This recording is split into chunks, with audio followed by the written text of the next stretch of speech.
Balas dendam istri yang tak dianggap dan karma seorang suami rakus yang haus kekayaan. Ku buat kau menyesal, Mas, karena tak menganggapku.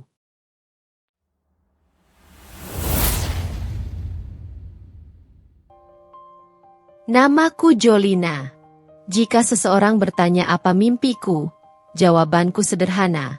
Memiliki rumah tangga yang hangat, tempat pulang yang menenangkan, serta suami yang menghargai keberadaanku. Tidak ada keinginan berlebihan, tidak pula ambisi berapi-api. Aku hanya ingin dicintai dengan tulus, sesuatu yang selama bertahun-tahun kuanggap sudah kumiliki. Sampai perlahan aku sadar bahwa yang kumiliki hanyalah bayangan dari hubungan yang seharusnya bisa lebih sehat. Pagi itu, aku bangun lebih cepat dari biasanya. Matahari belum sepenuhnya muncul, dan udara masih terasa sejuk ketika aku membuka gorden kamarku. Cahaya tipis menyelinap masuk, memantul pada lantai keramik yang baru kupel semalam. Rumah kecil kami tidak besar, tapi aku selalu berusaha menjaganya rapi. Entah sejak kapan aku merasa bahwa kerapianku adalah satu-satunya hal yang tidak bisa dikeluhkan William. Ya, William, suamiku. Lelaki yang dulu kukira akan menjadi mitra hidup seumur hidupku, tempat aku bersandar saat dunia terasa berat. Kami menikah 4 tahun lalu. Saat itu ia begitu hangat, perhatian, dan selalu memastikan aku merasa aman berada di dekatnya. Namun manusia berubah. Entah karena tekanan hidup, pergaulan, atau ambisi yang terlalu besar, perubahan William datang lebih cepat dari yang bisa kubayangkan. Aku menghela napas pelan, mencoba membuang ingatan yang terlalu berat untuk dikenang pagi-pagi begini. Pikiranku kupaksa kembali fokus ke rutinitas, menyiapkan sarapan. Aku melangkah ke dapur dan menyalakan kompor, menggoreng telur mata sapi dan menyiapkan roti panggang. Aroma mentega memenuhi ruangan kecil itu. Tak lama kemudian aku mendengar langkah kaki berat William dari kamar. Aku telat bangun, gumamnya sembari meregangkan tubuh. Aku tersenyum tipis. Sarapan sudah siap. Mau kopi hitam atau cappuccino? Yang cepat saja. Nada suaranya terdengar datar, hampir seperti perintah. Aku tidak tersinggung. Entah sejak kapan aku terbiasa memperlakukannya seperti itu, memahami isyarat tanpa harus diberi penjelasan panjang. Saat aku meletakkan secangkir kopi di meja, William menatap layar ponselnya tanpa mengangkat kepala. Ada masa ketika ia akan menatapku sambil tersenyum kecil. Sekarang tidak lagi. Aku duduk di seberangnya sambil memakan sarapanku sendiri perlahan. Aku ada meeting siang ini, katanya tiba-tiba. Kayaknya malam pulangnya agak telat. Jangan tungguin. Aku mengangguk pelan. Kalau butuh aku bawakan dokumen atau apapun ke kantor, bilang saja ya. Ia diam sebentar, lalu menghela napas panjang. Joel, kamu kok nggak naik jabatan-jabatan sih? Udah berapa lama kerja di sana? Yang lain tuh pada naik. Kalimat itu sebenarnya bukan hal baru, tapi setiap kali keluar dari mulutnya, tetap ada sayatan kecil yang menggores hatiku. Aku sudah melakukan yang terbaik, tapi kalau belum rezekinya, mau bagaimana? Jawabku hati-hati. Ya harusnya kamu lebih usahalah, katanya. Nada suaranya meninggi sedikit. Aku juga butuh pasangan yang bisa dukung aku, bukan cuma yang kerja begitu-begitu aja. Aku menunduk, merasakan secuil kepedihan menjalari dadaku. Tidak ada yang salah dengan ambisi. Tapi ketika ambisi berubah menjadi standar yang tidak manusiawi, itu menyakitkan. William menyudahi sarapannya dan berdiri tanpa banyak bicara. Ia mengambil tas kerja dan bersiap pergi. Sebelum pintu tertutup, ia berkata, "Kunci pintunya, ya, jangan lupa." Begitu ia pergi, suasana rumah menjadi jauh lebih tenang. Kesunyian itu memelukku, membuatku tersadar betapa jarangnya aku merasa damai selama beberapa bulan terakhir. Aku berangkat bekerja sedikit lebih awal dari biasanya. Perusahaan tempatku bekerja cukup besar dan terkenal, dengan gedung tinggi berkilau di pusat kota. Tidak semua orang tahu kalau pemiliknya adalah seorang pria muda yang sangat dihormati, Yudetra. Aku tidak pernah bekerja langsung di bawahnya. Posisiku masih staf administrasi. Tetapi meski jarang muncul, setiap kali ia melintas di lorong, suasana kantor selalu berubah. Ada kewibawaan yang sulit dijelaskan. Seperti energi yang membuat orang segan namun sekaligus terpikat. Pagi ini aku masuk lift bersama beberapa rekan kerja. Mereka agak ribut membicarakan sesuatu. Kalian dengar nggak? Pak Yudetra datang hari ini buat cek laporan proyek baru, kata seorang rekan, Rizka. Serius? Waduh, aku belum siap mental, jawab yang lain sambil tertawa kecil. Aku hanya tersenyum tipis. Kehadiran pemilik perusahaan sebenarnya tidak terlalu berpengaruh padaku. Selama pekerjaanku selesai tepat waktu. Saat sampai di meja kerja, aku langsung menumpuk berkas dan mengecek email. Rutinitasku memang tidak glamor, tetapi aku menyukainya. Ada rasa puas tersendiri ketika melihat tugas-tugas selesai dengan rapi.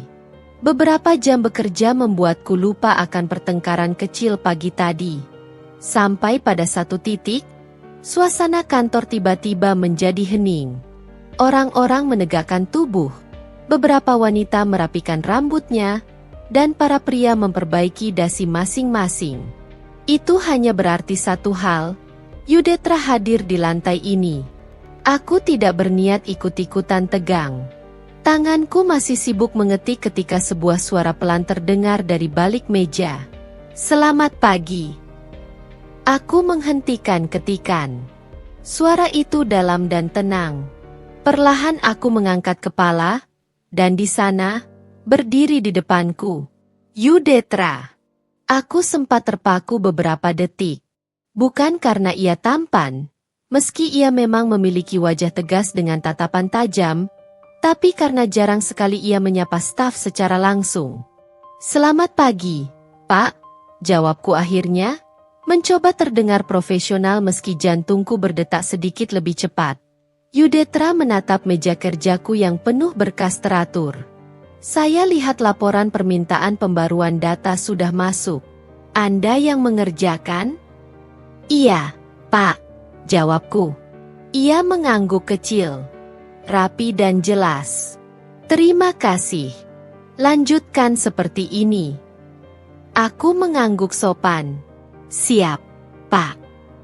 Tanpa berkata apa-apa lagi, ia berjalan pergi ditemani dua manajer. Rekan-rekan kerja langsung mendekat begitu Yudetra menghilang dari pandangan. Gila, Joel. Pak Yudetra jarang banget ngomong langsung ke staf biasa. Kamu keren banget bisa dapat pujian begitu. Kok bisa sih dia mampir ke meja kamu? Pertanyaan-pertanyaan itu membuatku sedikit kikuk. Aku memang bukan tipe yang suka sorotan.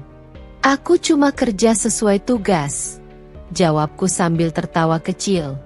Namun jauh di dalam hati, aku merasa sesuatu yang berbeda. Semacam pengakuan kecil bahwa nilai diriku tidak sepenuhnya hilang seperti yang sering William katakan. Sore hari, sebelum pulang, aku menerima pesan dari William. Tolong transfer uang 3 juta. Buat bayar sesuatu. Tanpa penjelasan. Tanpa permisi. Tanpa ucapan terima kasih. Aku menatap layar ponsel cukup lama, lalu meletakkannya kembali di meja tanpa menjawab. Untuk pertama kalinya, aku merasa capek. Bukan karena uangnya, tapi karena dianggap seperti mesin otomatis yang harus selalu ada untuk memenuhi permintaan. Ketika aku keluar dari gedung, langit sudah mulai berwarna jingga. Aku menarik napas panjang, membiarkan udara sore mengisi dadaku. Dan untuk sesaat, aku bertanya pada diri sendiri, apakah kehidupan rumah tanggaku akan selalu seperti ini? Apakah aku akan selalu menjadi istri yang tak dianggap? Aku tidak tahu jawabannya. Yang ku tahu hanyalah satu. Ini baru permulaan dari sesuatu yang jauh lebih besar. Hari-hari dalam hidupku selalu dimulai dengan rutinitas yang sama, tapi perasaanku setiap kali membuka mata tidak lagi sama seperti dulu. Ada masa ketika aku bangun dengan senyum, memikirkan William yang dulu selalu menempelkan catatan kecil di kulkas hanya untuk mengingatkan bahwa ia mencintaiku. Tapi itu dulu, berbulan-bulan lalu, sebelum ambisi dan tekanan membentuknya menjadi seseorang yang bahkan sulit ku kenali. Pagi berikutnya, ketika aku turun ke dapur untuk menyiapkan sarapan, aku melihat William sedang duduk sambil memainkan ponselnya. Rambutnya masih acak-acakan, tapi wajahnya terlihat serius, seolah ia tengah membaca sesuatu yang sangat penting. Namun, saat aku mencoba melihat sedikit dari kejauhan, aku tahu ia sedang melihat harga-harga mobil mewah lagi. Pagi, sapaku pelan, mencoba menjaga suasana tetap lembut. William hanya mengangguk tanpa mengalihkan pandangan dari ponsel. Kamu bikin omelet? Jangan lupa tambahin keju. Aku bosan sama yang kemarin. Aku menelan pelan kekecewaan kecil itu. Siap. Aku mulai memotong sayuran dan memanaskan wajan, sementara William masih sibuk sendiri. Sekali waktu ia mengerling ke arahku, tetapi pandangannya tak lagi hangat seperti dulu. Bukan ketertarikan, bukan kekaguman, bahkan bukan perhatian. Pandangan itu lebih mirip penilaian. Seolah ia sedang mengukur nilai, bukan melihat istrinya. Saat sarapan matang, aku meletakkannya di meja. William makan sambil menjawab pesan. Sejak beberapa bulan belakangan, kebiasaannya semakin parah. Ia hampir tidak pernah menatapku ketika makan bersama. Apa aku boleh tanya sesuatu? Kataku setelah beberapa menit hening. William mendengus kecil. Tanya apa? Kemarin kamu minta uang 3 juta. Itu buat bayar apa? Ia berhenti mengunyah sejenak. Lalu menatapku seperti aku baru saja menanyakan hal yang sangat tidak penting. Kamu kenapa sih, Joel? Nanya terus. Aku kan bilang buat bayar sesuatu. Tapi itu uang tabunganku. Aku ingin tahu dipakai buat apa. William mendorong kursi ke belakang. Wajahnya mulai terlihat kesal. Ya buat bayar cicilan. Lah, kamu pikir aku mau pakai buat apa? Kamu tuh suka banget ribet kalau soal uang. Suasana marmar itu membuatku diam. Aku bukan ingin mengatur atau mengungkit. Aku hanya ingin dihargai. Tapi rupanya baginya, bertanya saja sudah cukup untuk membuatku dianggap menyulitkan. Tanpa menyelesaikan makanannya, William berdiri dan mengambil kunci motor. Aku pergi dulu. Jangan lupa bersih-bersih rumah. Rumah ini berantakan banget. Malu kalau ada tamu. Aku menatap ruang tamu yang rapi nyaris sempurna. Tidak ada bantal yang bergeser, tidak ada debu di meja. Aku bahkan baru mengepel tadi malam. Tapi bagi William, apapun yang kulakukan selalu tidak cukup. Ia pergi tanpa melihat ke arahku. Aku menarik napas panjang sebelum akhirnya duduk. Rasanya ada bagian dalam diriku yang sedang retak sedikit demi sedikit. Di kantor, aku mencoba fokus pada pekerjaan. Tapi sulit rasanya menepis kata-kata William yang terus terngiang. Beberapa rekan kerja sibuk dengan tugas masing-masing ketika tiba-tiba Yudetra muncul di ruangan kami lagi. Suasana langsung berubah. Lebih tenang, lebih tertib. Aku masih mengetik ketika seseorang berhenti tepat di samping meja kerjaku. Sedang menyelesaikan laporan pengarsipan? Tanya suara yang tegas namun tidak mengintimidasi. Aku langsung mendongak. Yudetra berdiri di sana, mengenakan jas abu-abu dengan wajah yang tampak segar meski hari baru berjalan. Iya, Pak. Saya rapikan dulu bagian kontrak yang belum terupdate. Yudetra mengangguk sedikit. Saya lihat Anda selalu datang paling pagi dan pulang paling akhir dibanding staf lain. Aku terkejut mendengar itu. Aku tidak pernah sadar bahwa seseorang selevel dia memperhatikan hal sekecil itu. Saya hanya ingin memastikan pekerjaan selesai dengan baik. Pak, jawabku pelan. Ia menatapku beberapa detik, seolah memperhatikan lebih dalam. Tatapannya bukan menghakimi seperti yang William sering lakukan. Justru sebaliknya, ada rasa menghargai yang tulus. Kedisiplinan seperti itu jarang dimiliki orang, katanya akhirnya. Pertahankan. Aku mengangguk, sedikit salah tingkah. Terima kasih, Pak. Yudetra berjalan pergi. Dan beberapa rekan langsung berkumpul di dekatku seperti sekawanan burung yang baru melihat permata. Jol! Kamu sadar nggak kalau Pak Yudetra jarang banget ngomong begitu ke orang? Kayaknya dia apresiate banget sama kamu. Fix, kamu diperhatiin. Aku hanya tertawa kikuk. Kalian lebay. Dia cuma menilai pekerjaan, bukan aku.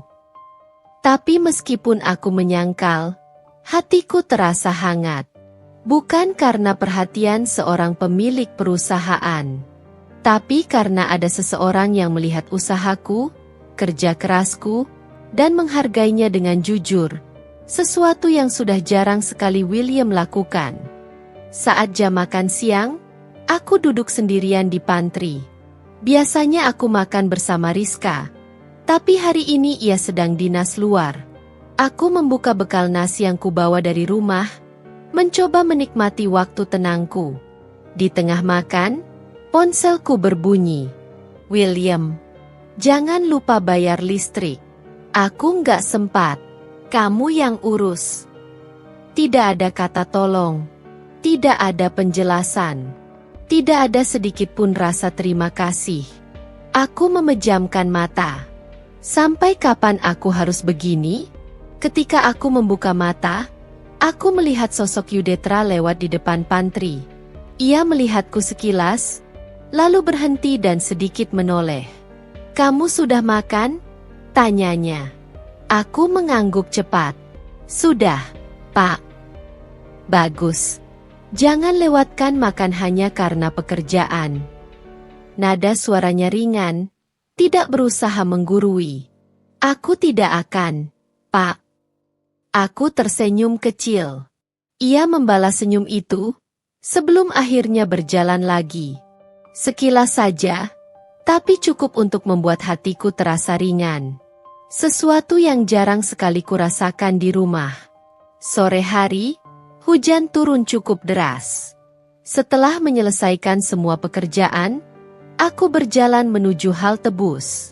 Tanganku baru saja meraih payung ketika ponselku kembali berbunyi. William, malam ini aku nggak pulang. Ada urusan. Jangan tanya apa. Pesan itu membuatku terdiam beberapa detik. Dulu, kalau ia pulang telat, ia akan memberi penjelasan detail. Sekarang, nada dingin itu seolah hanya memberitahuku karena kewajiban, bukan kepedulian. Aku berdiri di bawah payung, menatap langit yang gelap. Entah kenapa, di tengah hujan itu, aku merasakan sesuatu yang lebih dingin dari udara malam.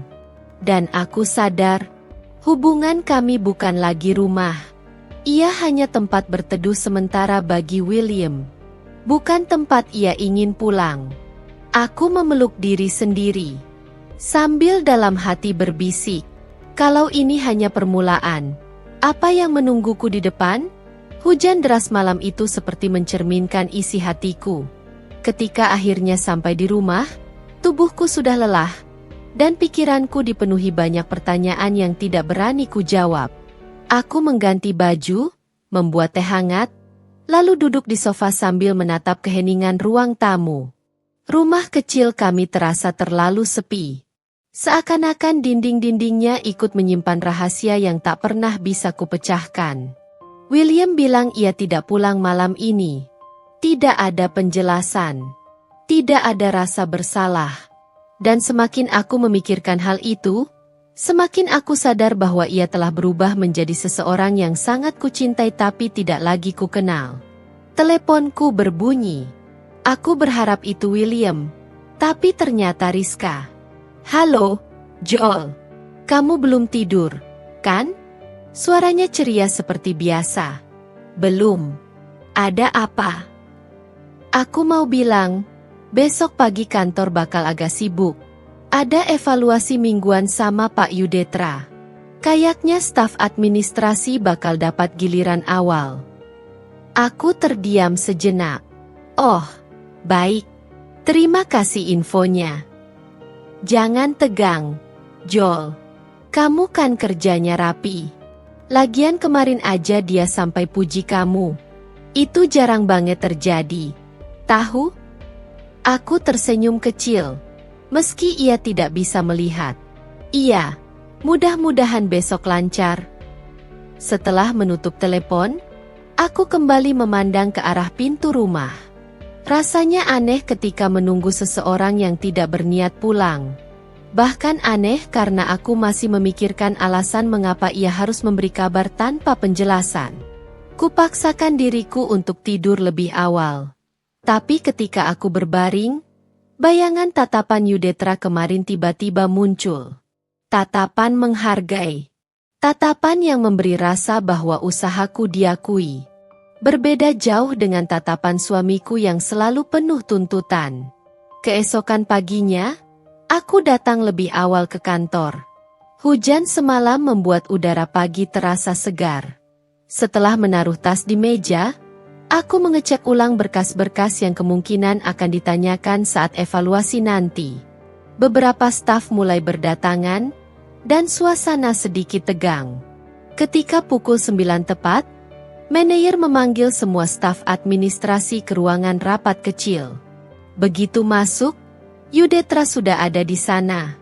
Duduk tenang, memeriksa laptopnya. Meski ia tidak banyak bicara, kehadirannya membawa tekanan tersendiri. Tidak dengan cara buruk, tapi wibawa yang membuat siapapun ingin menunjukkan performa terbaik. Selamat pagi, ucapnya singkat. Selamat pagi, Pak. Jawab kami serempak. Evaluasi dimulai dari staf yang duduk paling ujung. Ia bertanya beberapa hal detail tentang cara kerja, ketepatan waktu, dan bagaimana tim menangani masalah. Ketika giliranku tiba, aku menggenggam buku notaku erat-erat. Jolina, panggilnya tanpa mengalihkan pandangan dari layar. Boleh ceritakan bagaimana kamu mengatur sistem pengarsipan yang baru kemarin kamu kirimkan? Aku berdiri, berusaha untuk tidak gugup. Baik, Pak. Sistem itu saya buat untuk menyesuaikan kebutuhan laporan yang lebih cepat. Saya memisahkan data berdasarkan bulan dan jenis proyek, agar tidak terjadi penumpukan. Selain itu, saya buat daftar cek manual sehingga setiap kali ada berkas masuk, bisa langsung ketahuan apakah sudah sesuai format atau tidak. Yudetra mengangguk sambil mendengarkan. Ia tampak benar-benar memperhatikan, bukan sekadar formalitas. Ada alasan khusus kenapa kamu membuat daftar cek manual, bukan digital? Tanyanya. Aku mengangguk. Sebagian staf belum terbiasa dengan format digital. Kalau semuanya dipaksa berubah dalam satu waktu, justru bisa memperlambat. Jadi, saya memulai dari sistem manual dulu, baru nanti pelan-pelan pindah ke digital. Beberapa kepala di ruangan itu menoleh ke arahku, tampak terkesan. Yudetra menutup laptopnya. Pemikiran yang bagus. Kamu memahami ritme timmu. Lanjutkan pola kerja seperti itu. Kata-kata itu membuat dadaku menghangat. Terima kasih, Pak. Tidak lama setelah evaluasi selesai, staf kembali ke meja masing-masing. Beberapa dari mereka menghampiriku. Kamu jago banget jelasin tadi, Joel. Aduh, kalau aku yang ditanya begitu pasti gugup. Fix kamu bakal naik jabatan sih ini. Aku tersenyum kecil sembari merapikan kertas-kertas. Aku cuma menjelaskan apa yang dikerjakan. Namun jauh di dalam hati, aku tahu itu bukan sekadar pekerjaan. Itu adalah pengakuan. Sesuatu yang selama ini ingin ku dengar dari seseorang di rumah, namun tak pernah kudapatkan lagi. Saat makan siang, aku duduk dengan Rizka di pantry. Tadi kamu keren banget, katanya sambil mengunyah.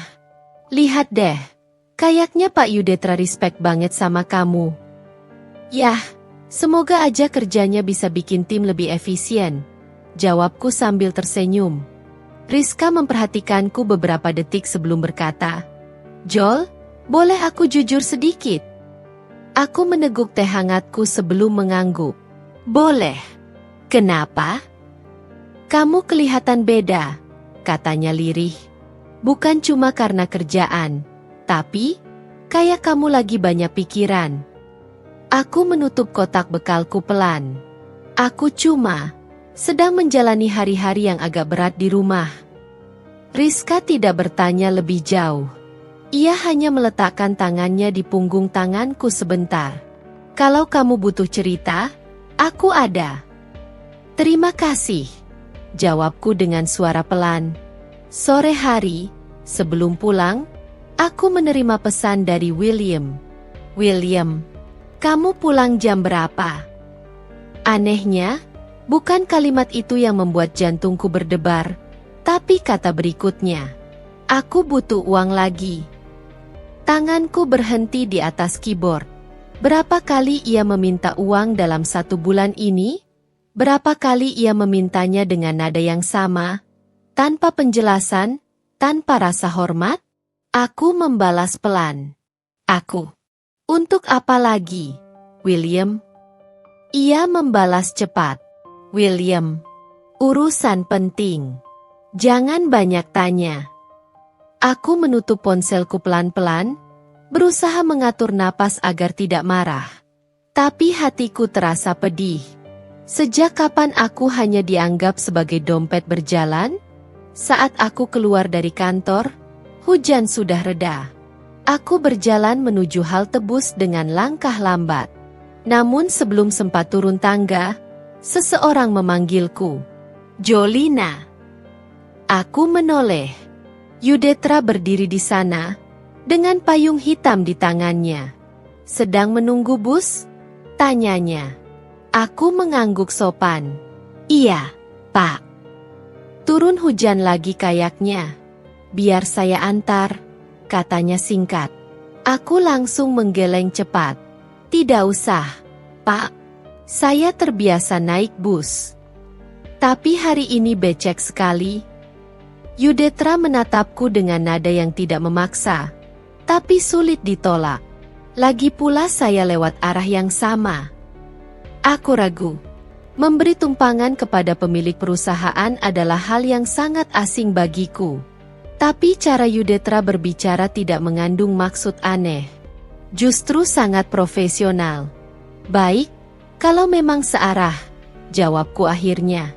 Kami berjalan menuju mobil hitamnya di basement.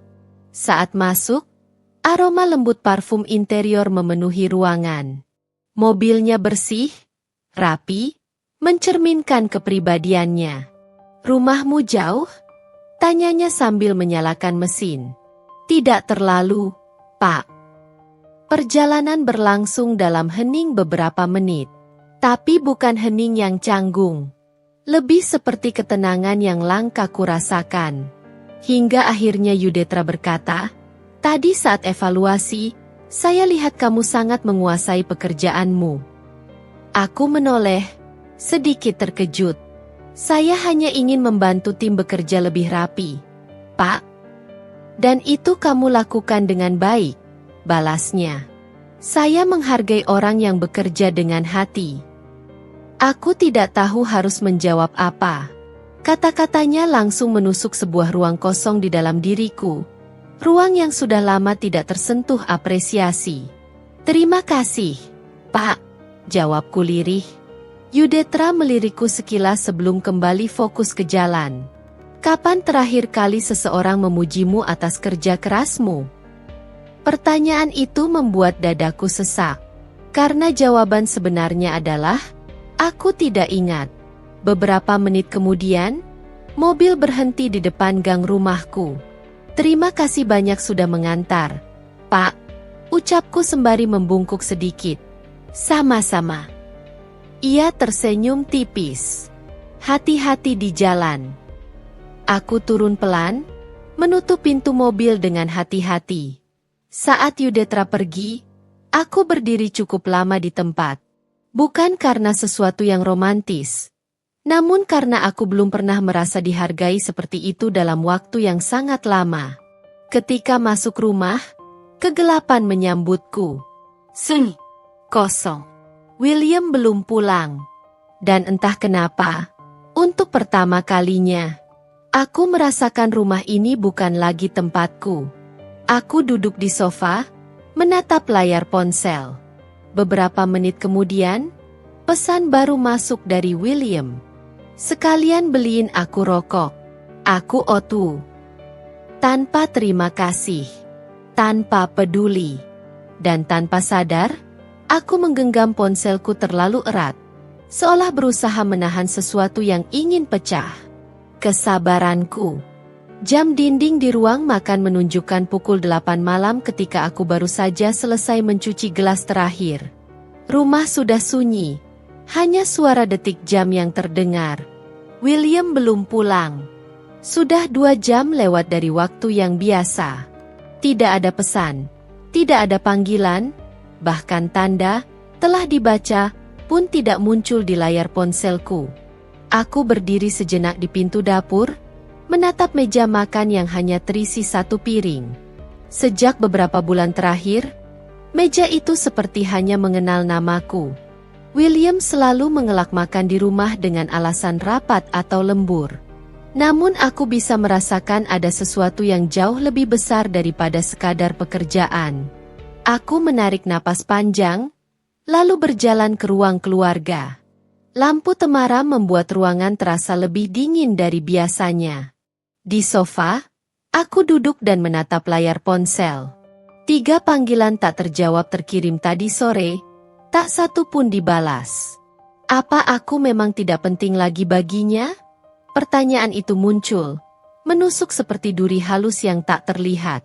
Aku kembali membuka chat terakhir dari William. William, jangan tunggu aku.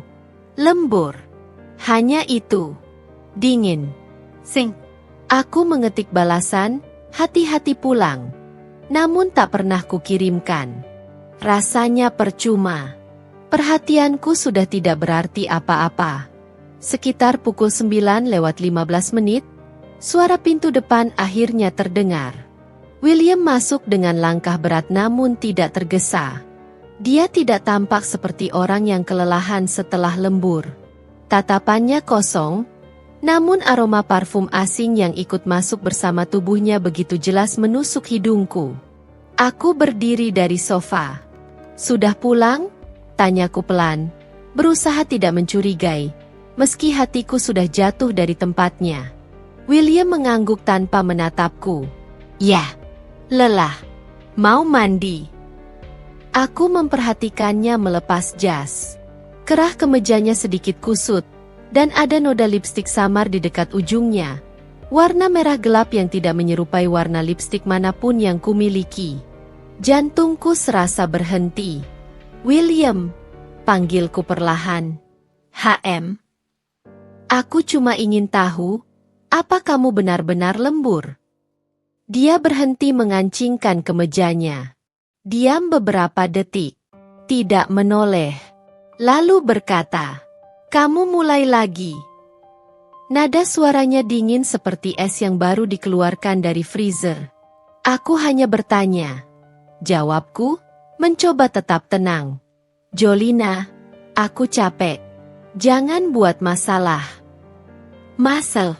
Dia menyebutku pembuat masalah padahal aku hanya bertanya di mana suamiku berada. Aku menelan ludah. Banyak hal yang berubah belakangan ini.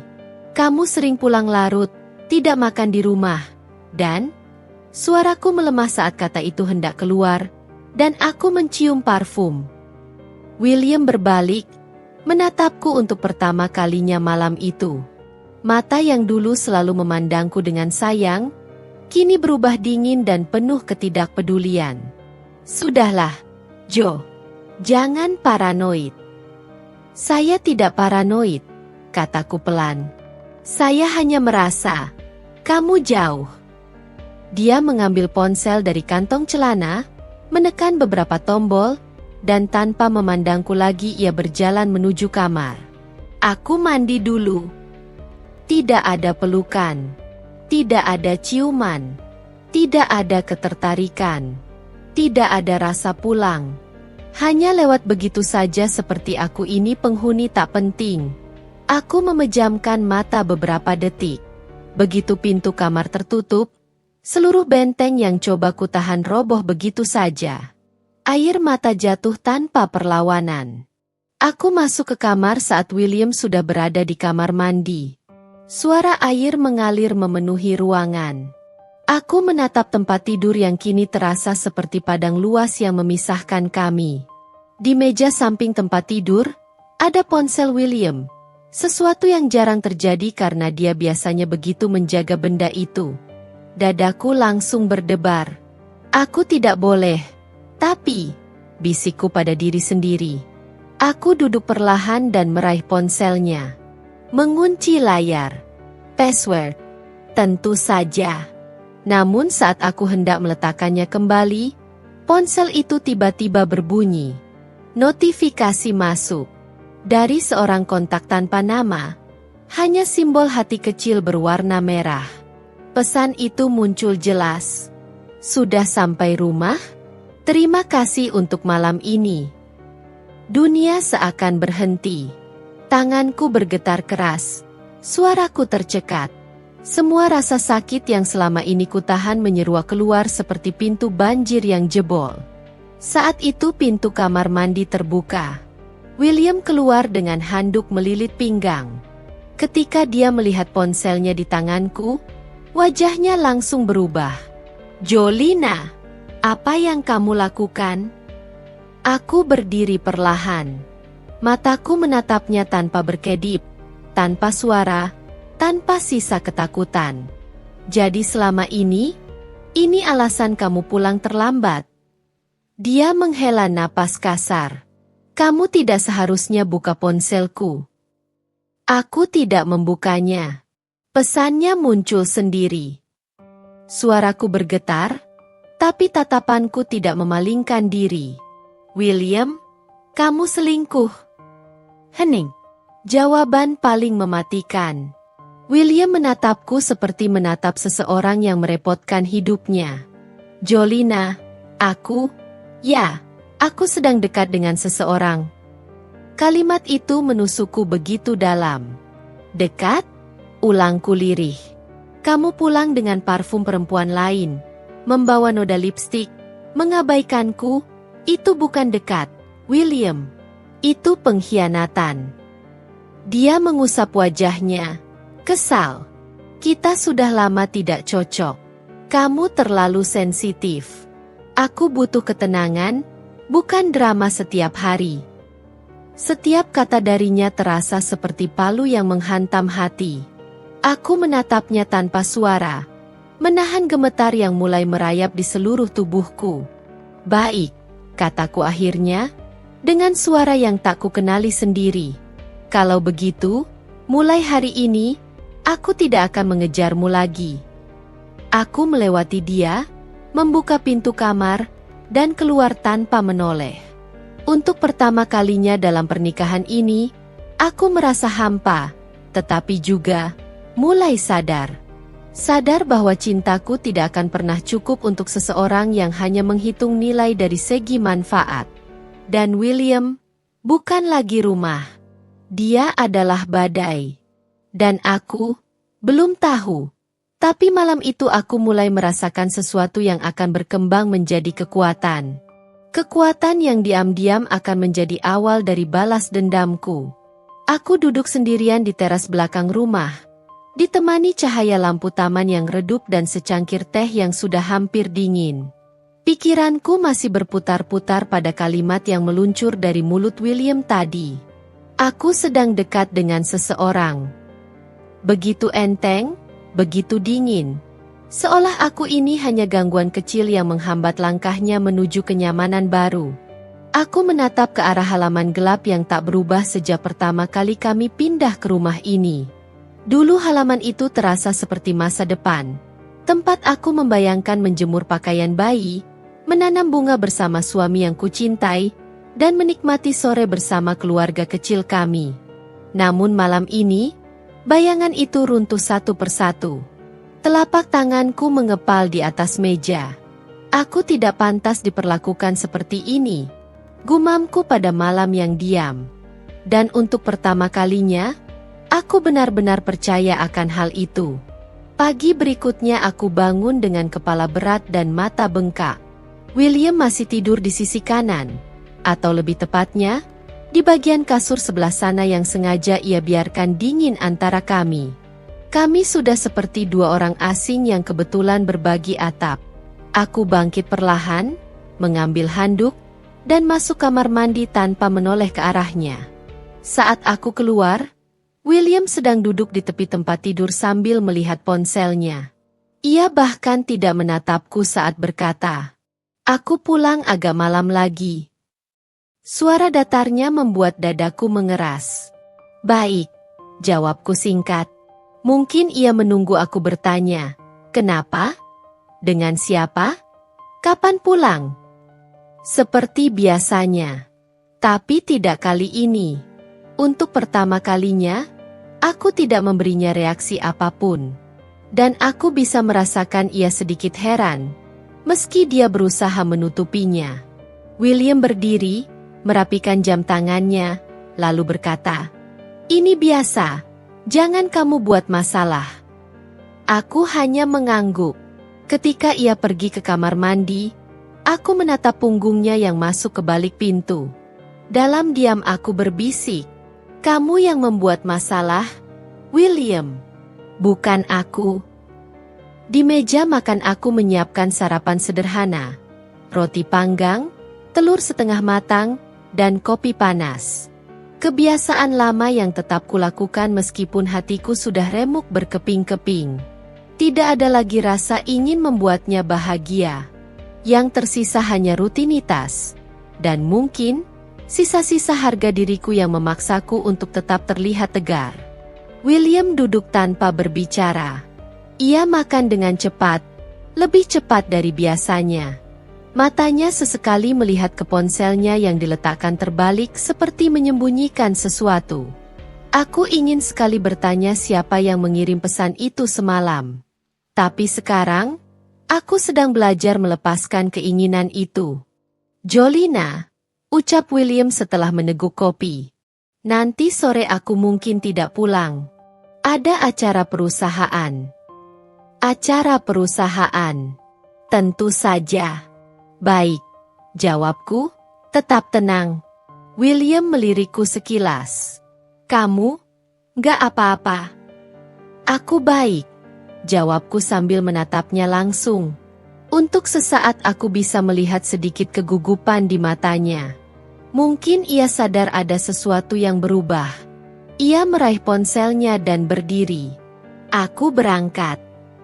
Aku mengangguk, lalu kembali menatap piring kosongku. Begitu suara mobilnya menghilang dari halaman depan, seluruh tubuhku lemas. Aku berjalan ke ruang keluarga dan duduk di sofa sambil memegang dada. "Aku harus apa? Ya Tuhan," bisikku. Namun di tengah kerapuhan itu, suara lain muncul dalam diriku. "Kuh, Bang, jangan biarkan dia menginjak harga dirimu lagi." Aku memejamkan mata dan membiarkan napas panjang keluar dari dadaku. Lalu aku ingat sesuatu. Sabar bukan berarti diam. Baik bukan berarti bodoh. Cinta bukan berarti menerima disakiti berkali-kali. Aku mengambil buku catatan yang sudah lama kusimpan di laci, buku yang dulu kugunakan untuk menulis rencana keuangan kecil keluarga. Namun kali ini, halaman demi halaman kosong itu akan terisi hal lain. Rencana hidupku. Tanpa William, aku menulis pelan-pelan. 1. Kumpulkan semua bukti perselingkuhannya. 2. Cari pekerjaan tetap. 3. Simpan uang tanpa sepengetahuannya. 4. Siapkan diri untuk perceraian. Tanganku bergetar saat menulis baris terakhir. Tapi ada semacam kekuatan baru yang merambat di dalam diriku. Lalu aku menambahkan 1 poin lagi. 5. Bangkit lebih tinggi dari dia. Aku menutup buku itu, memeluknya di dada.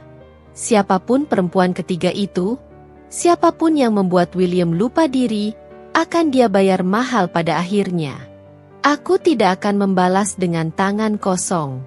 Jika William ingin melihatku remuk, dia salah besar. Karena luka ini akan menjadi bahan bakar untuk kebangkitanku. Dan tanpa kusadari, langkah pertamaku menuju hidup baru telah dimulai sejak kalimat itu meluncur dari mulutnya. Aku sedang dekat dengan seseorang. Kalimat yang mematikan cinta, tapi menghidupkan keberanian pagi ini berbeda. Entah kenapa, aku terbangun dengan dorongan kuat untuk bergerak. Bukan lagi menangis, bukan lagi memohon perhatian, tapi mencari kebenaran yang selama ini ditutup-tutupi William. Aku tahu, jika aku ingin memutuskan masa depanku, aku perlu lebih dari sekadar dugaan. Aku perlu bukti. Bukti kuat. Bukti yang bisa membuat William berhenti bersikap seolah akulah sumber semua masalah dalam hidupnya. Bukti yang berguna nanti, saat waktunya menggugat. Aku berdiri di depan cermin. Wajahku pucat, tapi mataku, ada sesuatu yang berubah. Ada tekad yang tidak kulihat sebelumnya. Aku merapikan rambut, memakai riasan tipis, lalu mengambil tas dan berangkat. Tujuanku 1, kantor William. Kantor William berada di gedung tinggi di pusat kota, tempat orang-orang berdandan rapi berjalan terburu-buru. Aku berdiri di depan lobi, merapikan nafas sebelum masuk. Sambil melangkah menuju bagian resepsionis, aku mengenakan topeng senyum profesional. "Permisi," kataku lembut. "Saya ingin mengantar dokumen untuk suami saya, William." Resepsionis itu menatapku ramah. "Oh, Ibu Jolina? Silakan." Nama beliau sangat terkenal di sini. Aku tersenyum tipis. Padahal sebenarnya hatiku mencelat. Terkenal? Untuk hal baik atau buruk? Beliau ada? Tanyaku. Resepsionis itu tampak bingung sejenak. Lalu melihat layar monitor. "Pak William sedang keluar, Bu. Ada pertemuan pagi ini di luar kantor. Sepertinya dengan seseorang penting." "Seseorang penting? Ada nama yang terdaftar?" Tanyaku dengan hati-hati. Resepsionis itu memperhatikan kembali monitor, lalu berkata dengan suara pelan, seolah memberitahu rahasia kecil. "Dengan Pak Yudetra, Bu." Aku membeku. Pemilik perusahaan. Sosok yang namanya sering kudengar dari William akhir-akhir ini, entah dalam nada panik, gugup, atau kagum. Bergantung pada hari apa dan masalah apa yang sedang ia hadapi. Yudetra. Laki-laki yang memiliki perusahaan. Laki-laki yang kabarnya sangat perfeksionis, tegas, namun adil. Laki-laki yang semua karyawan segan sekaligus hormati. "Pertemuannya di mana?" Tanyaku pura-pura santai. "Oh, saya tidak bisa memberitahu lengkapnya, Bu. Rahasia perusahaan." "Tentu saja." Aku mengangguk dan tersenyum sembari berterima kasih. Lalu aku berjalan mundur, menuju kursi tunggu, pura-pura mencari sesuatu di ponsel. Namun pikiranku tidak lagi memikirkan resepsionis, melainkan satu nama itu. Yudetra. dan sesuatu yang janggal. Jika William benar lembur atau punya kegiatan perusahaan, mengapa hampir tidak pernah ada rapat internal? Mengapa yang sering ia sebut belakangan hanyalah ada pertemuan dengan Pak Yudetra? Aku bersandar di kursi tunggu, menutup mata sejenak. Lalu sebuah suara membuatku membuka mata. Bu, maaf. Sepertinya saya pernah lihat ibu sebelumnya. Aku menoleh. Seorang wanita staf HR yang kutemui saat gathering kantor 2 tahun lalu mendekat dengan ragu-ragu. Ibu masih ingat saya? Dulu kita duduk satu meja. Oh, iya, Mbak Rika, jawabku sambil tersenyum tipis. Rika duduk di sampingku, lalu menundukkan suara. Aku nggak tahu apakah aku boleh ngomong ini. Tapi Bu Jolina, apakah semuanya baik-baik saja di rumah? Pertanyaan itu membuat tubuhku menegang. Ada apa ya? Sahutku hati-hati. Rika menggigit bibirnya. Beberapa minggu ini William kelihatan sering keluar sama salah satu staf baru. Dan rasanya, mereka agak dekat. Hatiku mencelos. Ada lagi bukti tambahan. Staf baru? Tanyaku, menyembunyikan guncang dalam suaraku. Rika mengangguk. Namanya Alicia. Cantik, muda, dan, ya, sering keluar bareng Pak William dengan alasan urusan kerja. Tapi entah kenapa, jam-jam mereka pulang selalu sama. Aku menarik napas perlahan, berusaha tetap terlihat biasa. Terima kasih sudah memberitahu, kataku pelan. Aku menghargainya. Rika manggut-manggut, tampak lega akhirnya bisa mengeluarkan beban itu. Aku hanya tidak ingin ibu terluka tanpa mengetahui apa yang sebenarnya terjadi. Aku tersenyum, meski hati serasa terbakar. Terima kasih, ulangku. Begitu Rika pergi, aku menunduk sambil memegang tas erat-erat. Satu nama lagi, Alicia. Nama perempuan yang mungkin menjadi alasan parfumnya berubah. Alasan pulangnya telat. Alasan hatiku hancur berkeping-keping. Aku memejamkan mata. Rasa sakit itu masih ada. Tapi di baliknya, ada hal lain. Kekuatan. Dan kemarahan yang mulai tertata rapi. Dalam perjalanan pulang, ponselku berbunyi. Sebuah pesan masuk dari nomor tak dikenal. Ibu Jolina? Ini sekretaris Pak Yudetra. Beliau ingin bertemu Anda. Apakah ibu bisa datang besok siang? Aku terhenyak. Apa? Kenapa pemilik perusahaan suamiku ingin bertemu denganku? Apa William bermasalah? Atau, apakah ini tentang sesuatu yang lebih besar? Jantungku berdebar. Tapi entah kenapa, tidak ada rasa takut. Yang ada hanya rasa penasaran. Dan sedikit firasat bahwa hidupku akan berubah. Aku mengetik balasan. Saya bisa. Karena satu hal sudah kupastikan hari itu. Jika William ingin menyembunyikan sesuatu, aku akan membongkar semuanya. Jika ia ingin menjatuhkanku, aku akan berdiri lebih tinggi. Jika ia ingin bermain kotor, maka aku akan menjadi orang yang membuatnya menyesal. Dan pertemuan dengan Yudetra mungkin adalah awal dari semuanya.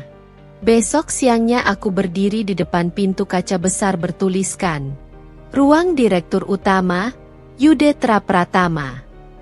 Ibu Jolina, silakan masuk. Aku melangkah ke dalam. Ruangannya lapang. Dinding kaca memperlihatkan pemandangan kota dari lantai 28. Modern, elegan, namun tidak berlebihan. Ada aroma kopi hitam pekat dan wangi kayu manis samar.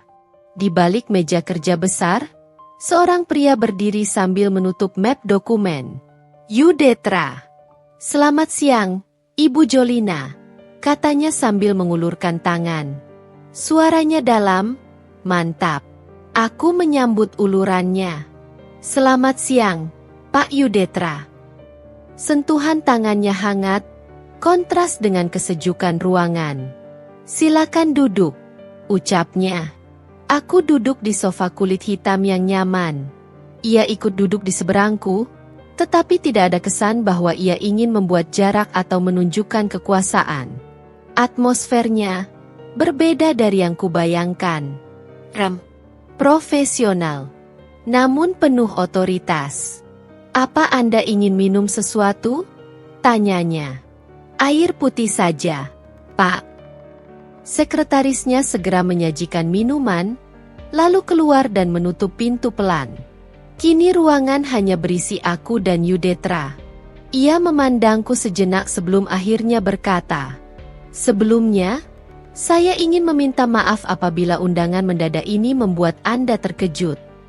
Aku tersenyum tipis. "Tidak apa-apa, Pak. Saya juga penasaran alasan Bapak mengundang saya." Yudetra menganggukkan kepala. "Saya paham. Dan saya meminta Anda datang karena beberapa minggu terakhir saya memperhatikan ada hal yang tidak beres." Jantungku langsung mengetuk keras. "Apa? Ini tentang William?" tanyaku hati-hati. Ekspresi Yudetra sedikit berubah. Bukan terkejut, melainkan seakan ia sudah menduga aku akan menanyakan itu. "Iya, ini mengenai William." Aku menelan ludah. "Beliau, bagaimana, Pak?" tanyaku. Yudetra tidak langsung menjawab. Ia membuka salah satu map di meja kecil, lalu menatapku serius. "Bu Jolina, izinkan saya bertanya sesuatu. Apakah Anda tahu bahwa William sering menggunakan fasilitas dan waktu kantor untuk kepentingan pribadi?" Aku mengerutkan dahi. "Menggunakan fasilitas kantor? Untuk apa? Apa maksud Bapak?" Suaraku bergetar. Yudetra meletakkan map itu di meja, mencondongkan tubuh sedikit ke depan. "William sering melaporkan kegiatan fiktif. Pertemuan yang tidak pernah ada. Lembur yang tidak ia lakukan. Dan..." Ia berhenti sebentar, lalu melanjutkan. "Fasilitas perusahaan yang seharusnya digunakan untuk pekerjaan, ia gunakan untuk mengantar seseorang keluar kota, berulang kali." Aku membeku. "Seseorang?" ulangku. Yudetra menatapku tajam namun penuh empati. "Ya, seorang perempuan." Aku meremas jemari di pangkuan. "Apakah Bapak tahu siapa perempuan itu?" Ia menutup map perlahan. "Saya tidak ingin berspekulasi. Tapi beberapa staf melihat William bersama seorang karyawan baru bernama Alicia." Potongku lirih. Mata Yudetra mengerjap kecil. "Anda sudah tahu?" Aku menunduk, menahan air mata agar tidak jatuh. "Saya mendapat informasi itu kemarin." Suasana ruangan menjadi berat sejenak. Yudetra bersandar kembali, lalu menatapku dengan cara yang belum pernah kulihat dari laki-laki lain. Santun, penuh hormat, dan tidak memandangku sebagai istri karyawan, melainkan seseorang yang layak mendapat jawaban jujur. "Saya memanggil Anda karena saya tidak ingin ada pihak yang dirugikan lebih jauh," katanya dengan suara mantap. "Dan Anda berhak mengetahui apa yang benar." Aku mengangguk pelan. "Terima kasih, Pak, karena jujur." Yudetra menatapku beberapa detik lagi, sebelum berkata, "Boleh saya bertanya satu hal, Bu Jolina?" "Tentu." "Apakah Anda baik-baik saja?" Pertanyaan itu, yang seharusnya sederhana, justru langsung meluruhkan semua bentengku. Aku mencoba tersenyum, tapi suara yang keluar justru parau. "Jujur, Pak, tidak." Yudetra menatapku dengan tatapan yang sulit dijelaskan. Ada empati, ada kekaguman kecil pada keberanianku, dan ada sesuatu yang lain. Sesuatu yang bahkan aku tidak berani mendefinisikannya. Ia membuka map lain, lalu menyerahkannya padaku. "Ini," katanya, Laporan internal mengenai aktivitas William. Anda boleh membawanya pulang jika Anda ingin memikirkannya. Tidak ada tekanan. Tapi saya pikir, Anda membutuhkan ini untuk mengambil keputusan ke depannya. Tangan kami bersentuhan saat kuberikan map itu. Ada sesuatu di sana. Hangat, kokoh, menenangkan. Apapun keputusan Anda, saya tidak akan ikut campur, lanjutnya. Namun, jika suatu hari Anda membutuhkan bantuan, Anda bisa datang langsung kepada saya, tanpa melalui siapapun. Aku menatapnya lama. Entah kenapa, aku mempercayainya. Terima kasih, Pak Yudetra, ucapku tulus. Saya sangat menghargainya. Yudetra berdiri, menghormatiku dengan formal namun hangat. Saya hanya melakukan hal yang benar. Saat aku melangkah keluar dari ruangan itu, satu hal pasti. Pertemuan ini bukan kebetulan. Dan Yudetra bukan pria biasa. Ada sesuatu padanya yang berbeda. Tenang, dewasa, kuat, dan tidak seperti William. Dan tanpa aku sadari, jalur hidupku baru saja berubah arah. Aku mulai terbiasa dengan ritme kerja di bawah arahan langsung Tuan Yudetra. Jika dulu aku hanya seorang istri yang sering diremehkan, kini setiap pagi aku melangkah dengan kepala tegak, memasuki gedung perusahaan yang menjunjung profesionalisme. Rasanya seperti hidupku terbelah menjadi dua, Jolina yang dulu, dan Jolina yang sekarang, yang lebih kuat. Namun perubahan ini tidak datang tanpa tekanan. Sejak rumor tentang keakraban kami beredar, beberapa kolega mulai memandangku dengan tatapan campuran, rasa penasaran, cemburu, dan sebagian kecil ketakutan. Aku tahu sebagian dari mereka berbisik bahwa aku spesial bagi Tuan Yudetra, tapi aku tetap menjaga batas, setidaknya sampai segalanya menjadi lebih jelas. Meski begitu, aku tak bisa membohongi diri sendiri. Sebelum tidur, pikiran tentang tatapan lembutnya atau nada suara menenangkan yang ia gunakan saat berbicara padaku selalu muncul dan mengusik. Sore itu, aku dipanggil ke ruangannya untuk membahas pengembangan proyek baru. Saat aku mengetuk pintu dan masuk, ia sedang berdiri menatap jendela besar dengan pemandangan kota yang mulai memunculkan lampu-lampu kuning. "Silakan duduk, Jolina," ucapnya tanpa menoleh. Aku duduk dengan hati-hati, menunggu ia membuka pembicaraan. "Aku ingin membicarakan hasil presentasimu pagi tadi," katanya sambil berbalik. "Itu sangat bagus. Bahkan lebih matang daripada yang kukira." "Aku hanya melakukan tugasku," jawabku. "Tidak, kau memberikan lebih dari itu." Ia berjalan mendekat dan duduk di kursi di depanku. "Aku ingin mempromosikanmu sebagai koordinator tim strategis." Aku terbelalak. "Tapi, itu posisi besar, Tuan. Banyak yang lebih senior daripada aku." Yudetra tersenyum tipis. "Senioritas tidak selalu setara dengan kemampuan." Aku menunduk. Jantungku berdetak cepat. "Tentu," lanjutnya, "jika kau mau." Aku mengangguk pelan. "Aku mau, jika Tuan yakin." Aku sangat yakin. Ada kehangatan di sana, bukan seperti atasan kepada bawahan. Lebih dekat, lebih personal. Beberapa hari setelah pengumuman promosi, sikap rekan kerja makin berubah. Sebagian menatapku penuh hormat. Sebagian lain, diam-diam membenciku. Tapi yang paling mengejutkan adalah pesan singkat yang tiba pada malam hari dari nomor yang sudah sangat kukenal. "William, dengar, kita perlu bicara. Aku baru tahu kau sekarang bekerja langsung dengan Yudetra. Jangan macam-macam. Kau itu istriku."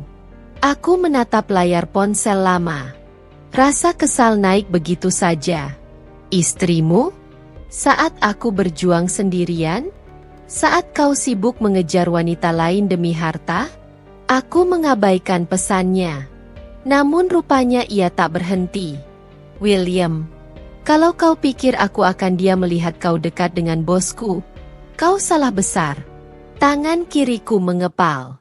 Kali ini bukan karena takut, tapi karena jijik. Aku mengetik balasan pendek. Kita sudah tidak hidup sebagai suami istri sejak lama. Kau yang mengabaikan aku. William membalas dalam hitungan detik. William, jangan sok suci. Kau pasti sedang mancing perhatian. Coba saja sentuh Yudetra, kau lihat apa yang terjadi. Wajahku memanas. Ada ancaman di sana. Ancaman yang dulu akan membuatku bersembunyi, tapi tidak lagi. Tidak setelah semua yang ia lakukan.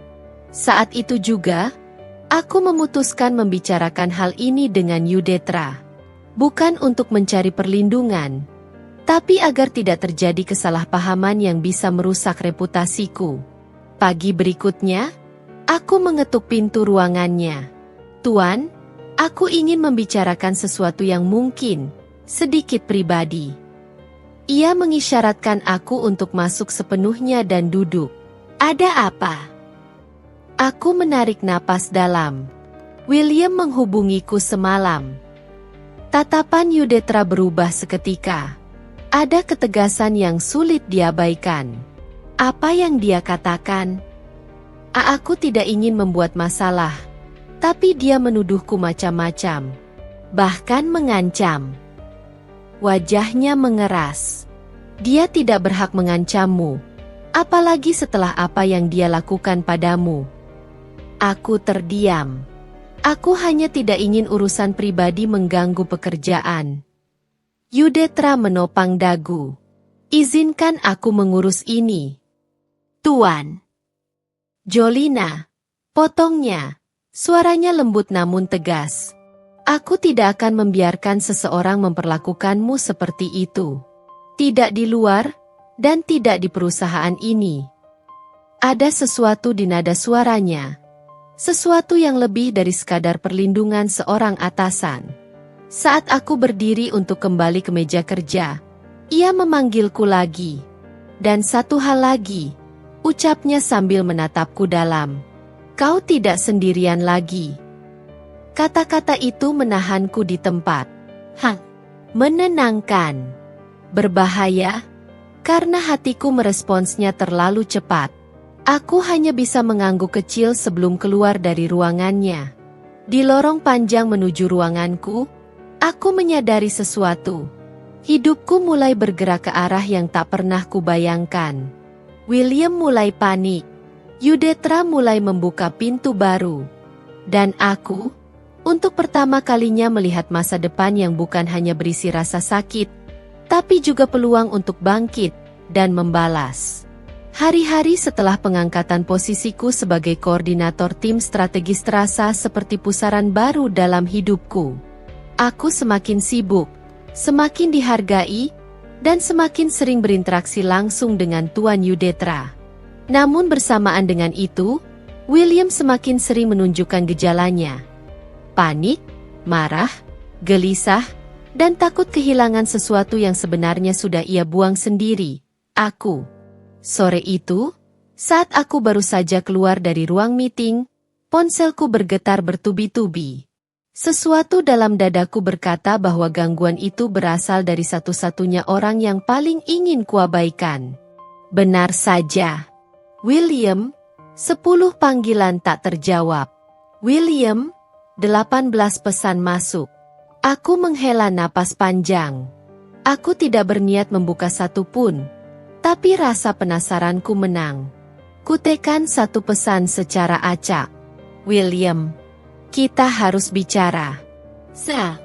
Jangan menghindar. Aku tahu kau sengaja memprovokasiku dengan dekat dengan Yudetra. Provokasi? Aku tertawa kecil. Jika saja ia tahu bahwa diriku yang sekarang bukan lagi perempuan yang merintih dan menunggu belas kasihan. Kubuka pesan berikutnya. William, Jolina, jangan bodoh.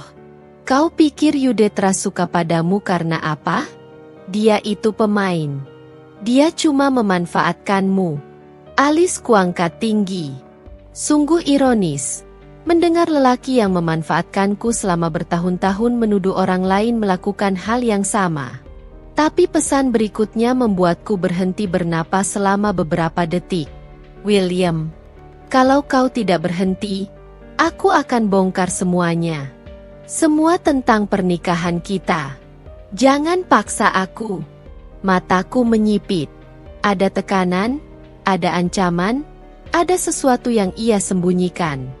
Apa yang sebenarnya William takuti? Pekerjaanku selesai sedikit terlambat hari itu. Saat aku melangkah ke lift, suara seseorang memanggil namaku.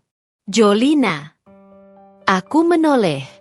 Yudetra berdiri tidak jauh dariku, memandangku dengan intensitas yang aneh, padat, seperti mempelajari ekspresiku. Kau terlihat tidak tenang, katanya sambil berjalan mendekat. Aku mencoba tersenyum. Hanya hari yang panjang. Tatapannya tidak teralihkan sedikit pun. William lagi. Aku menelan ludah. Dia mengirim banyak pesan, sebagian bernada ancaman. Ada yang spesifik. Aku ragu sejenak sebelum menjawab. Dia mengatakan akan membongkar semuanya tentang pernikahan kami. Yudetra mengernyit. Membongkar apa? Aku tidak tahu. Tapi jelas dia panik.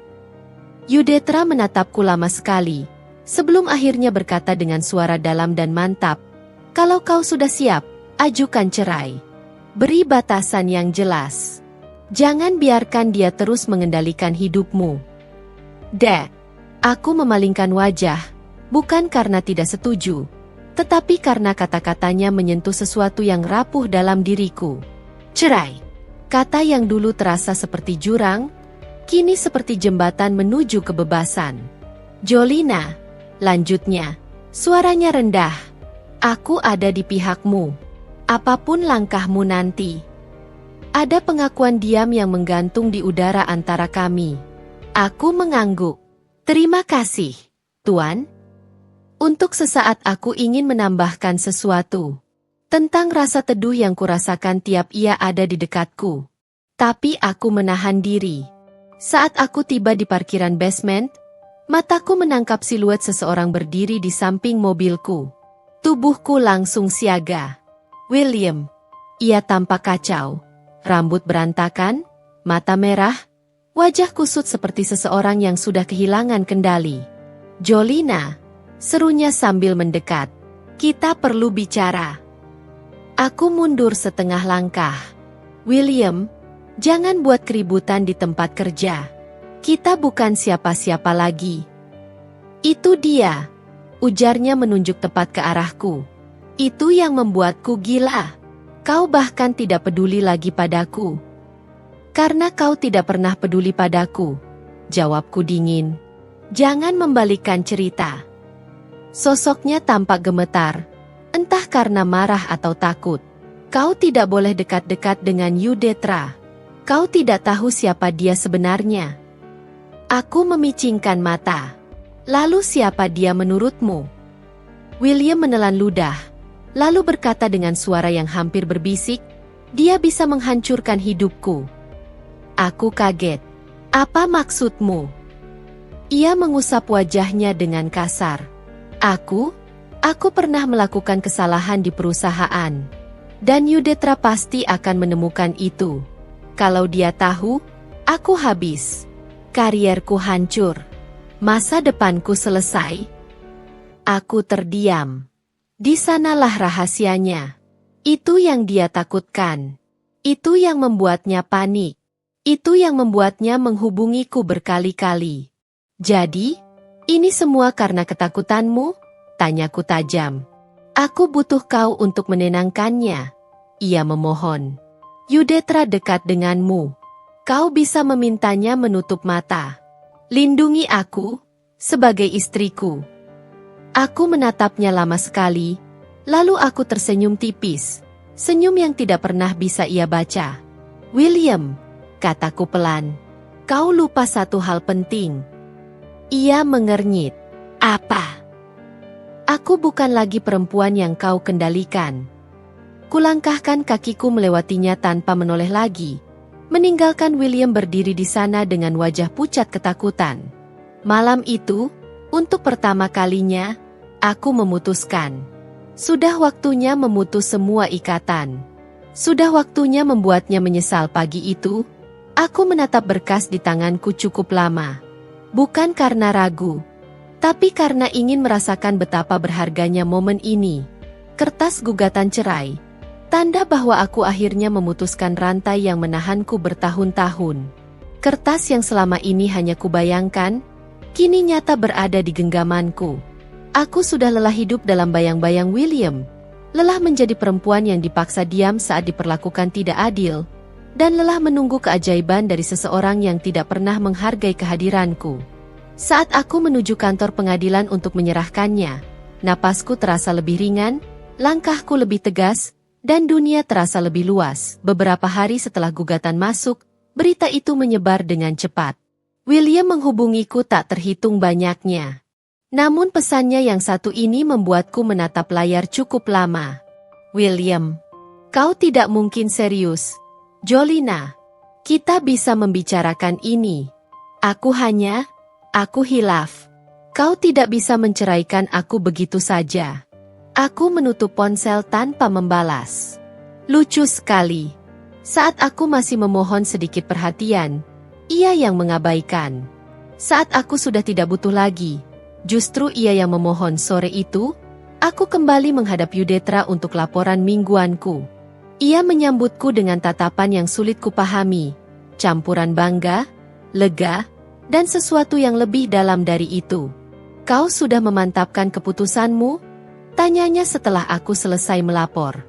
Aku sudah mengajukan gugatan cerai. Jawabku tenang. Yudetra bersandar, menghela napas seakan sudah menunggu kabar itu sejak lama. Bagus. Itu langkah yang tepat. Aku menatapnya. Aku tidak ingin masalah pribadi mempengaruhi pekerjaan. Jolina, katanya pelan. Apapun yang terjadi di luar kantor tidak akan mengurangi nilaimu di sini. Kau bekerja karena kemampuanmu, bukan karena siapapun. Kata-katanya seperti pengakuan tak langsung. Hangat dan jujur. Hari sidang pertama pun tiba. Aku melangkah masuk ruang sidang dengan Yudetra di belakangku. Bukan sebagai suami atau pendamping, tapi sebagai saksi moral yang menunjukkan bahwa aku tidak sendiri. Wajah William pucat. Sorot matanya kacau. Bukan karena kehilangan aku, tapi karena takut masa depannya hancur.